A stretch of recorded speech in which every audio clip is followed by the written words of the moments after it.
You know who we are? The most dangerous morning show. Put some respect on it. The Breakfast Club.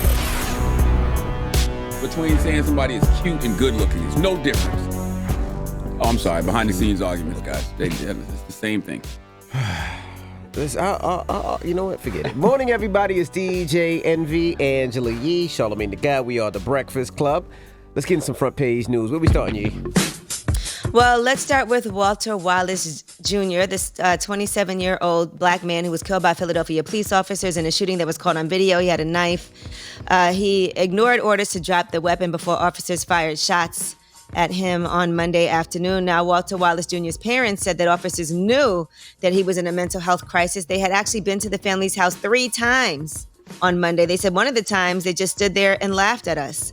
According to the family's attorney, Shaka Johnson, they said his wife, Dominique Wallace, is pregnant and is scheduled to have labor induced on Wednesday. And she also has, he has 9 children, by the way.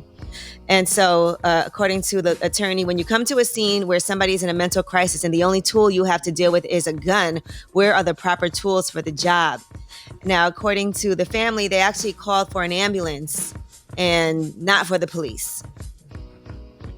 For some reason, the police did show up. That's horrible. I mean, listen, this gives a lot of, validation to the whole defund the police conversation where, they want to take, budgets from these police organizations and put them into programs that actually help, empower mental health care workers, because that's who should be showing up to these kind of situations, not police officers.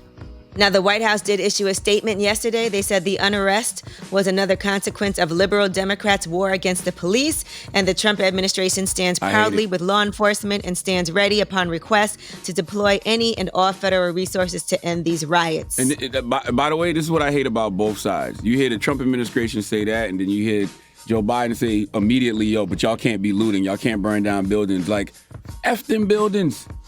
After looting, somebody lost their life again at the hands of the police. Can we talk about that? Can we talk about the fact that people need assistance for their mental health in this country and they're not getting it? Can we talk about the fact that we do need organizations that can reply to these mental health people instead of police officers? Like, come on, bro. Like, what are we talking about here? They always worried about the wrong things.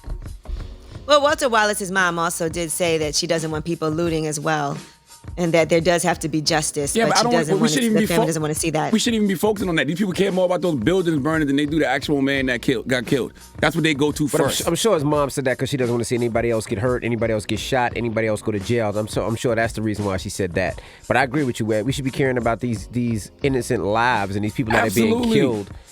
And less concerned about a building. You're worried about the effect, but not the cause. Let's deal with the cause. All right, now 60 people in Minneapolis have been charged in a $300 million phone scam that was targeting elderly victims.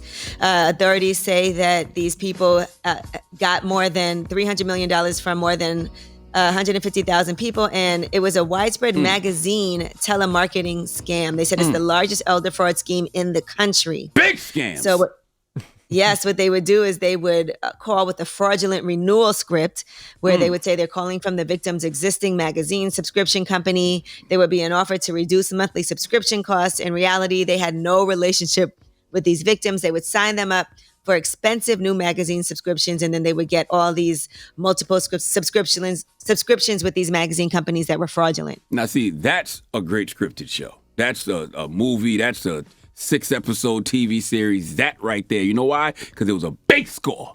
$300 million, and I've never even heard of that scam that they're doing. I never heard of that. Me neither. That's some content.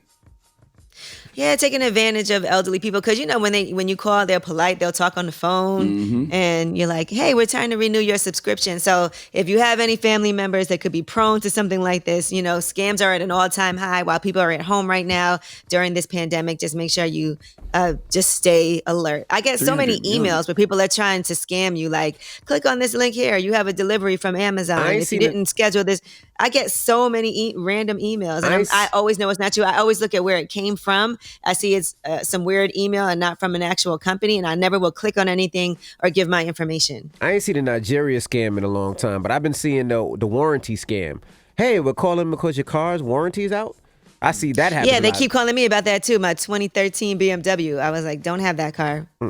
They call all the time for that scam. I wonder if when they do these scams, though, is that their goal? Do they have a goal of 300 million?